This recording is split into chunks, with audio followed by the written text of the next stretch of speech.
to this video. My name is Herbert and today we'll be talking about the customer journey. I know that a lot of us have been running ads, but one thing that we notice that people from our ad don't actually buy the first time that they see us. Even if you are creating content, what I'm talking about, you have a feel of it and then you have understanding of whatever I am talking about. So we'll be breaking that down in this video and then we'll be talking about it from the beginning to the end. So if you are having such a problem, all I'd like you to do is to pay attention, take a notebook, a pen, and then you can be able to make some notes before the end of this video. If you find it valuable, don't forget to like, comment, and share, and also subscribe to my YouTube channel so that all other people that are actually interested can get the opportunity to see it. So let's get started. Now, after you have advertised your product, or after you have launched your ad, or after you have posted that content on TikTok or any other social media platform at all that you are on, I want you to understand that the first stage that the people go through is actually the awareness stage. So let's break that down.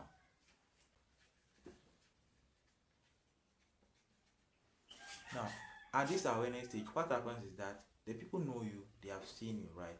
And then they know that they have a problem. Some may not know that they have a problem, but because of your ad or because of your content, they'll be able to discover that they have a challenge that you can be able to solve. But at this awareness stage, this may be the first time that they are seeing you or the second time that they are seeing you, so they are not able to make any decision yet. They just watch your content or watch your ad and then scroll past you. So at the awareness stage, you can be solving a problem. This basically works if you are creating a content that talks about solving a specific problem or giving a result of whatever you have done to your client. Now, the second stage is the consideration stage. Now, at this consideration stage, they may have seen your videos a couple of times, 3 times, 4 times, and you may have been talking about this specific topic for a while now.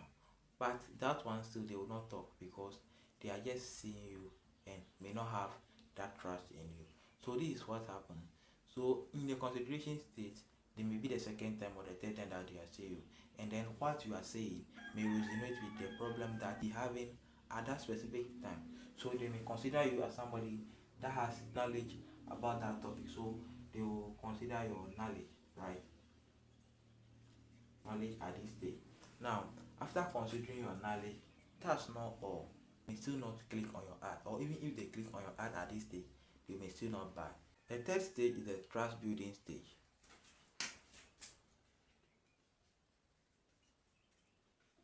Now, at this stage, they have seen you a couple of times because you have been consistent or visible to them, and then they have interest in whatever you are doing. They have considered you, and now they have trusted you to give results. Maybe you have shared testimonials of other clients that are getting results from any product or so that you are selling, right? And then at this stage, they have trust, which means that they can now get closer to you, right? And then they believe in your ability to give them results. They may even recommend you to other people at this stage of the client acquisition process. This leads them to the fourth stage, which is decision making stage. Now, at this decision making stage, this is where they decide whether to send you a message, call you, book a viewing, buy their product, or make any necessary thing at all. Some may end at this stage after they have made a decision to contact you or do anything. They may be able to buy at this stage. This is what you have to know, right? So after they have trust you, now they can buy from you. Get me? So these are things that you must know. That's why some people, even if they see your ad, they contact you, they don't buy because there are different stages of knowing you. I hope you understand. So somebody that's trusted you will buy easily more than somebody that do not have trust in whatever you are selling. So it's better you sell the result than selling the features of the product so that you can make the best result out of it. But after this stage, there are still people that will not buy, which leads us to the next stage, which is the follow-up stage. At this follow-up stage, they have actually messaged you already, and then they declared their interest in getting your product, but they were not able to buy it at the first time. So you try checking up on them and then giving them some value so that you can convert them from people that have made decisions to people that can be able to buy. So these are the stages that your client basically pass through before getting to you or buy any product at all that you are selling. So this video is for you. If you are somebody that's always thinking about why people are not buying from you, from your ad. Please know this. You must be able to take your client from this stage, right? So that's why I recommend that even if it's awareness ad that you run and then educating the people or even giving them a solution, then you have solved the problem of awareness. Now, it happens that your ad appears twice or thrice in front of the person. You may be running different ads with different ad copies.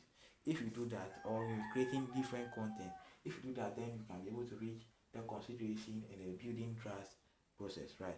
And then the next time that you appear, they can make a decision to either buy from you, or some may even consume more of your content or videos before actually buying. Some will message you but not be able to buy at the spot, right? So you have to follow up on them. Follow up can take a process of even 10 years, but you just have to make it logically, right? Don't follow up too much and don't follow up too small, right? So I would say that if it's a month, you can follow up monthly depending on the product that you are selling. For a low ticket product, you can follow up weekly, but for a high ticket product, you can follow up monthly or any scheme at all, so that you won't stress your client. I am Herbert. I talk about meta ads and how we can be able to use it to increase our sales and visibility online. If this is the first time you are seeing me, don't forget to subscribe to my YouTube channel and turn on the notification bell so that when next I update the content, you'll be the first to be notified. See you in my next video.